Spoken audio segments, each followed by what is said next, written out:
La reine Fatou était en proie à une grande agitation intérieure après la visite du devin Hulot. Les sombres présages de ce dernier ne cessaient de résonner dans son esprit. Elle savait qu'elle devait prendre une décision difficile pour protéger le royaume d'Ubuntu et son propre cœur. Elle convoqua Ali pour une rencontre discrète. Lorsqu'il arriva, elle l'accueillit avec une expression grave mais résolue. « Ali, nous devons parler, dit-elle, la voix tremblante mais ferme. Le devin Hulot m'a averti d'un danger imminent. Il a vu dans ses songes que notre amour pourrait causer des préjudices graves au royaume. » Ali, le cœur serré, écouta attentivement. « Fatou, je ferai tout ce qu'il faut pour protéger Ubuntu et toi. Mais que veux-tu dire par préjudice grave ?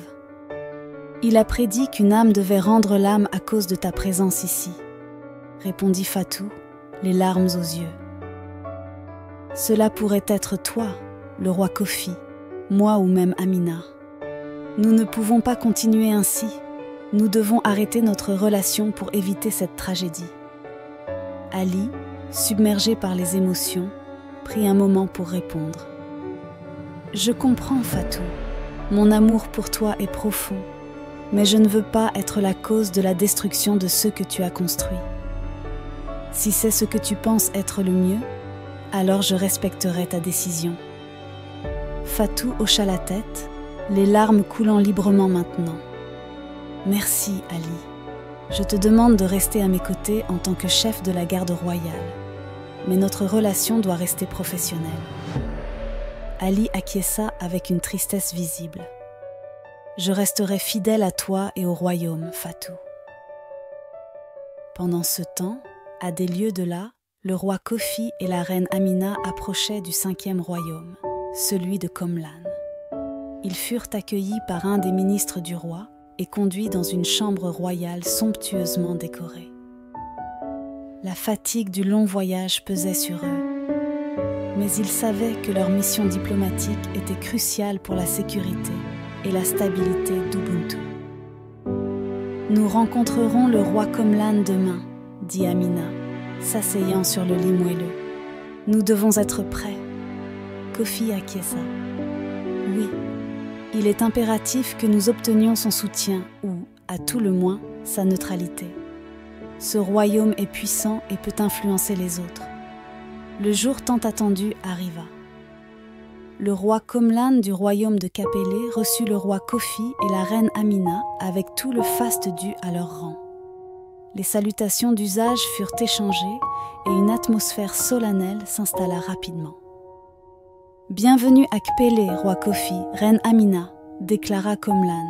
« Votre présence ici est un honneur pour notre royaume. »« Merci, roi Komlan, » répondit Kofi.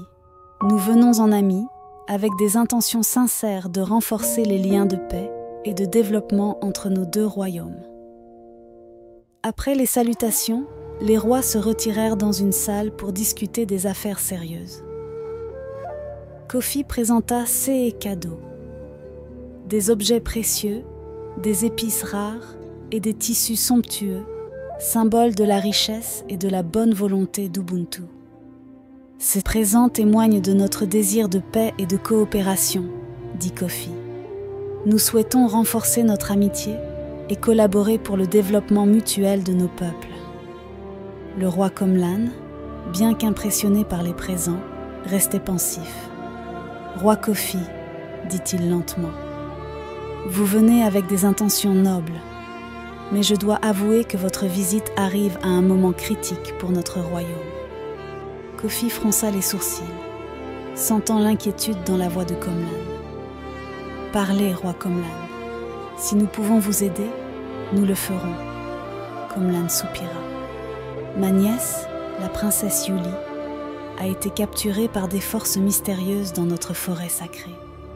Cette forêt est un lieu redouté, habité par des esprits anciens et gardé par des créatures terrifiantes.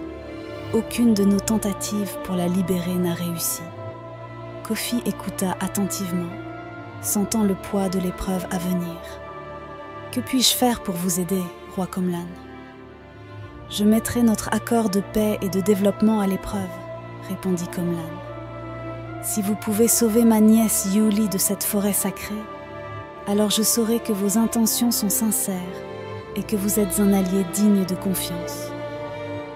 Kofi hocha la tête avec détermination.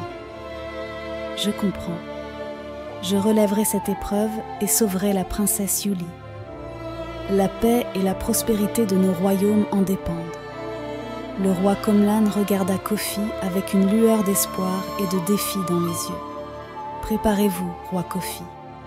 La forêt sacrée de Kpélé est un lieu dangereux, mais je crois que vous avez la force et le courage nécessaires. Kofi quitta la salle de réunion avec une résolution renouvelée. Il se rendit auprès d'Amina pour lui expliquer la situation.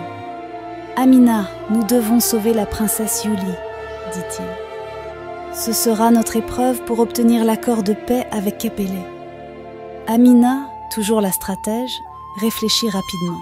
« Nous devons être prêts. La forêt sacrée est pleine de dangers imprévisibles.